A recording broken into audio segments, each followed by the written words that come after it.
Olá, estamos em mais um vídeo do canal, dando prosseguimento ao mês da Reforma Protestante. Hoje eu estou resgatando um vídeo de alguns meses atrás, em que eu falei acerca dos escritos de Martim Lutero de 1520. E este vídeo, ele acabou se tornando o mais visualizado dentro do meu canal. E por isso resolvi trazê-lo novamente com uma nova edição.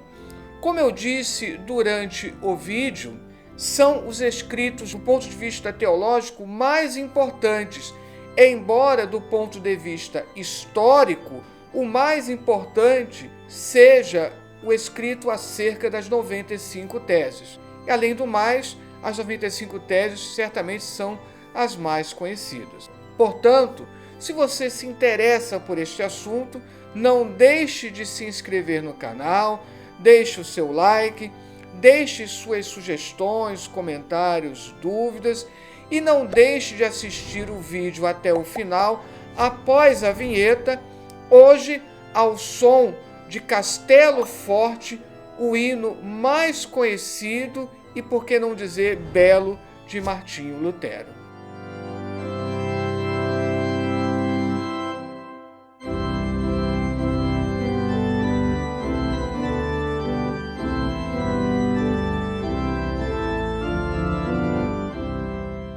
Os escritos de 1520, embora a reforma comece em 1517, com a publicação das famosas 95 teses, existe todo um desenvolvimento no pensamento teológico até essa data.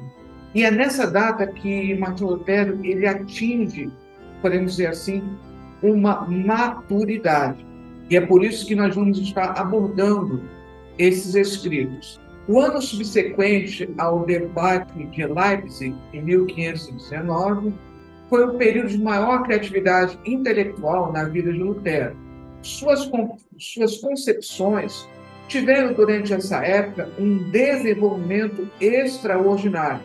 O debate podia aparecer aos contemporâneos uma rixa entre duas universidades rivais, o contexto do debate de Leipzig, uma briga entre homens de egos notoriamente grandes e de interesse apenas para os instruídos. Mas, em 1520, todos falavam da questão luterana, a qual se referia não só à igreja, mas também à política e à relação entre o império e o papado. Essa transformação está presente nas três grandes obras de Lutero de 1520. Ele tem mais obras publicadas nesse ano, mas aqui vamos destacar essas três que são reputadas como as mais importantes: a nobreza cristã da nação alemã, do cativeiro babilônico da igreja e da liberdade do cristão. Com elas, o rompimento com Roma se tornou irreversível e se lançaram os alicerces daquilo que viria a ser uma nova igreja, a igreja evangélica, cingindo para sempre a cristandade ocidental. Lembrando que aqui nós não temos a primeira cisão dentro da cristandade, mas é a que acontece dentro da cristandade ocidental, ou mais especificamente a europeia. Estas três obras encontram-se juntas no volume 2 da série Obras Selecionadas, que aí doravante eu vou estar indicando pela sigla OCEL 2, e o número que vem depois é a página. Ela foi lançada em conjunto entre as três editoras, Sinodal, Concórdia e editora da Universidade Luterana, UBRA. Encontram-se também nesta coletânea de escritos lançada pela editora Vida Nova, especialmente o Cativeiro Babilônico da Igreja e da Liberdade do Cristão, você encontra também em outras edições separadas. Mas eu destaquei essas duas aqui. E eu vou me basear para os comentários nessa aqui, que é considerada hoje a tradução mais precisa, mais acurada.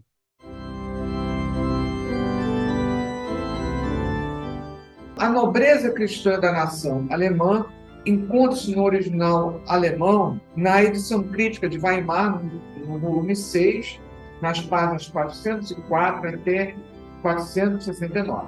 Escrita em meados de 1520, foi publicada em agosto do mesmo ano. Causou enorme repercussão na opinião pública da Alemanha. Após uma semana apenas, a primeira edição, com uma tiragem de 4.000 exemplares, estava esgotada. Poucos dias depois, a gráfica de Melchior Lotter, em Wittenberg, começou a preparar a segunda edição, ligeiramente aumentada pelo próprio Lutero. E assim começa a obra. Passou-se o tempo de calar, chegou o tempo de falar, como diz Eclesiastes 3,7. De acordo com o nosso propósito, reuni algumas propostas para a melhoria do estamento cristão, para apresentá-las à nobreza cristã da nação alemã, caso Deus queira ajudar a sua igreja através dos leigos, uma vez que o clero, a quem isto caberia com mais razão, se descuidou disto por completo. Em vista da resistência dos bispos católicos à reforma, o príncipe evangélico, em grande medida, assumiu a sé episcopal vaga, e na igreja adaptada à reforma funcionou como sumos episcopos. Lutero considerou isso como um improviso, para o qual ele cunhou o termo bispo de emergência, not bishop em alemão. Não pensava em entregar, dessa maneira, a igreja ao Estado ou aos políticos. Não deve se entender como uma subordinação servil da igreja à política, mas lembrou os nobres de seus deveres pessoais como cristãos conscientes e membros da igreja, chamados a tomar a iniciativa somente devido à omissão da hierarquia. Apelo à nobreza cristã da nação alemã, contudo, vai muito além de meramente limitar a igreja à sua devida esfera.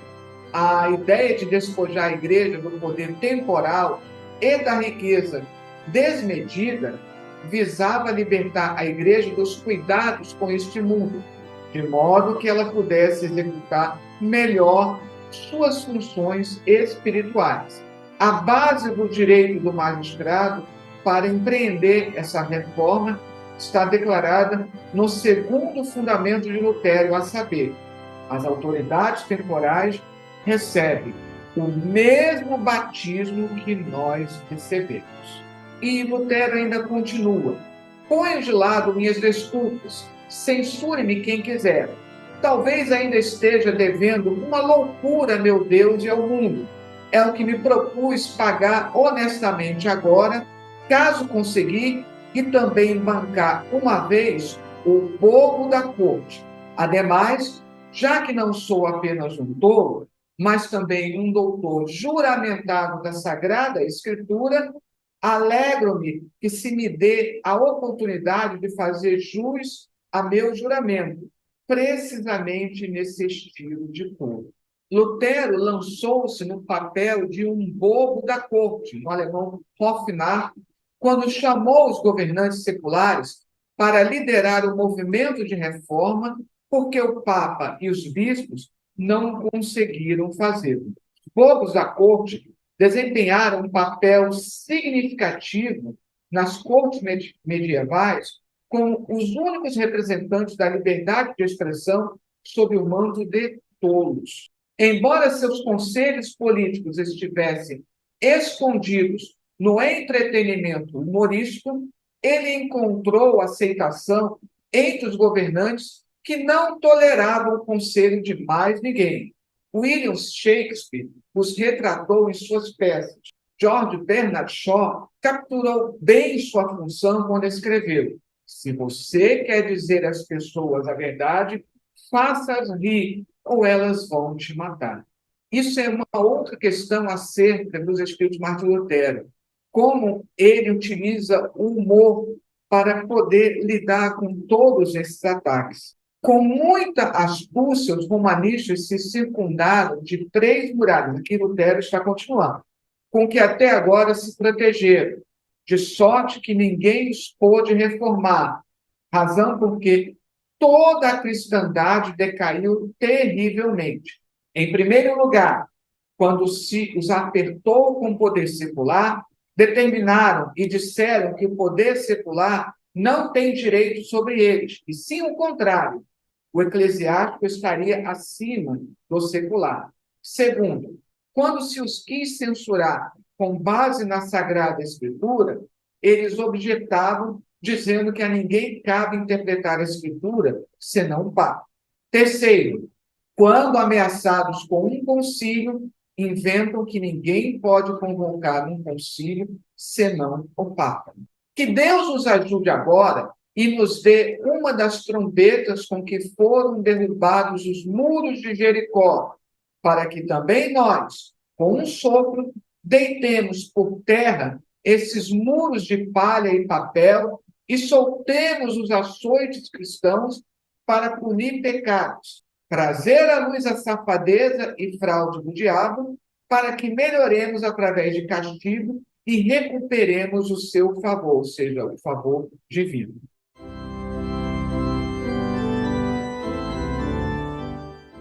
Vamos agora falar do cativeiro babilônico da igreja, que é um escrito e que costuma dizer que Lutero não deixou pedra sobre pedra. A 6 de outubro seria publicado o escrito latino e, em português, é traduzido como do cativeiro babilônico da igreja. O título é uma referência altamente crítica à igreja, pois afirma que o povo de Deus está sendo mantido cativo, como outrora o fora o povo de Israel no exílio. Todo o escrito, aliás, é pensado a partir do povo e nos mostra um Lutero teólogo a partir do povo. Isso é uma das coisas mais interessantes acerca de Martinho Lutero. Ele é um doutor em teologia, mas ele tem essa preocupação de se fazer entender pelo povo comum. Tema do prelúdio, porque além do título é acrescentado que é um prelúdio, então o tema do prelúdio são os sacramentos, o centro e sustentação da igreja de então. Lutero nega abertamente o número dos 7 sacramentos e reconhece apenas 3: batismo, penitência e pão, ou seja, Eucaristia, ou, na nossa linguagem evangélica, Santa Ceia.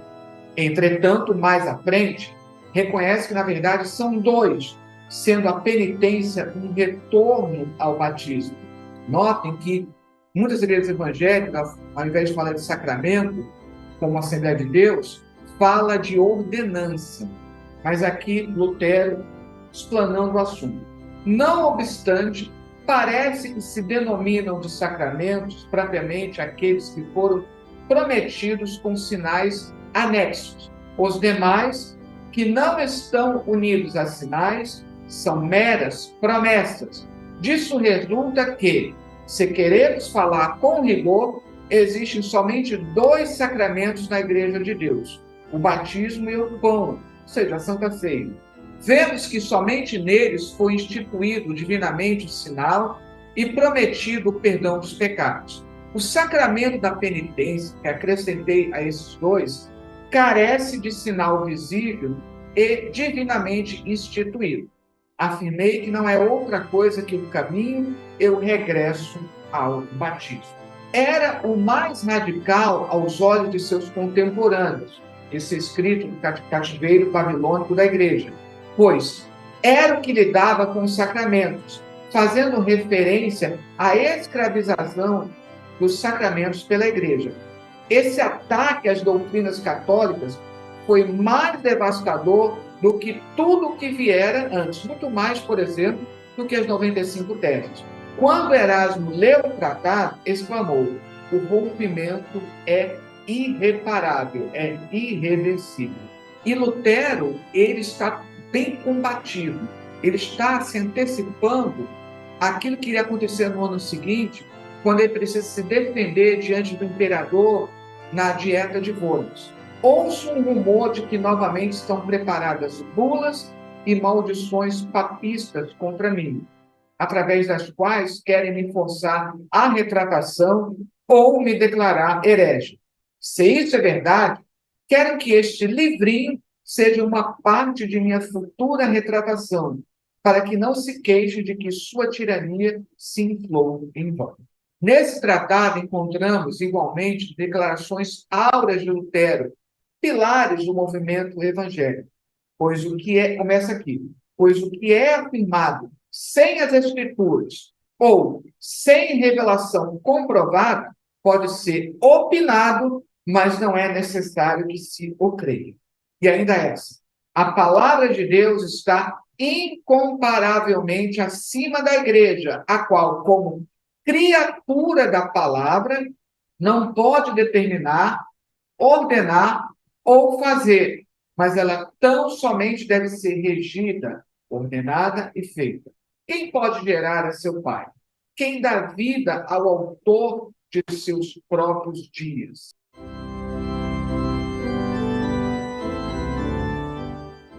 Vamos falar agora do terceiro escrito, da liberdade do cristão. Tratado da Liberdade Cristã foi publicado em novembro de 1520, mas desde princípios desse ano o conteúdo está fixado. Aqui eu coloquei o texto latino, mas ele também tem uma edição mais curta em alemão. Então você vê como esse tratado se tornou importante. Lutero apresenta-o em suas preleções e pregações, mas desde o princípio desse ano o conteúdo está fixado. O título sobre a liberdade cristã é quase que um antônimo do escrito do cativeiro babilônico da igreja. Foi publicado no mês anterior, em outubro de 1520. Pano de fundo do tratado é a experiência feita pela fé que se sabe livre das tentações. É o texto mais bonito de Lutero. Com deliciosa ironia, Lutero redigiu, ao mesmo tempo, como uma carta de desculpas, uma apologia ao Papa Leão X, e apresentou o ensaio como uma oferenda que fazia ao Papa, junto com a carta. Essa carta está no volume 2 das Obras Selecionadas. Não é tanto um sermão, e sim um texto devocional de reconforto. Não há polêmica nem agressividade. Extremamente melodioso, quase podemos ouvir a voz de Lutero conversando com o leitor. O tratado é organizado em duas teses, numa das mais poéticas declarações de Lutero. Para abrir um caminho mais fácil para as pessoas rudes, pois é só a este esquecido, adianta essas duas teses acerca da liberdade e da servidão do Espírito. E aí vem a declaração poética de Lutero. O cristão é um senhor libérrimo sobre tudo, a ninguém sujeito. O cristão é um servo oficiosíssimo de tudo, a todos sujeito. Lutero, então, desenvolve o tema da união mística entre Cristo e o cristão, a partir do livro de Cantares. Os noivos permutam todos os seus bens, Cristo dá sua justiça e bem-aventurança. E a meretrícula pobrezinha é um termo bem peculiar a Lutero. Lutero, ele é repleto desses termos peculiares. E a meretrícula pobrezinha lhe dá seu pecado. A novidade dessa descrição de Lutero não está no uso da mística de noiva, mas no fato de que Cristo se relaciona incondicionalmente com o ser humano. Essa concepção não pode ser partilhada pelo escolasticismo, que é aquela teologia da Baixa Idade Média. Quando a fé deixa Deus ser Deus, a lei é cumprida. E aqui, nas palavras do próprio Lutero, quem, portanto, estimará suficientemente a tais núpcias reais? Quem será capaz de compreender as riquezas da glória desta graça?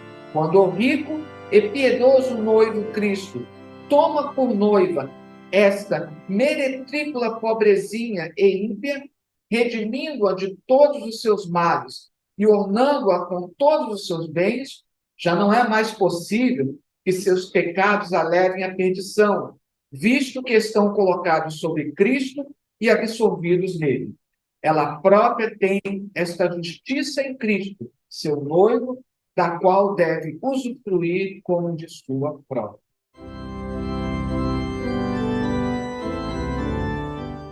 E aqui então nós terminamos. Vale a pena ler essas obras na íntegra, para quem estiver interessado em ter esse apanhado das obras principais de Lutero. E aqui a bibliografia que eu utilizei para este vídeo.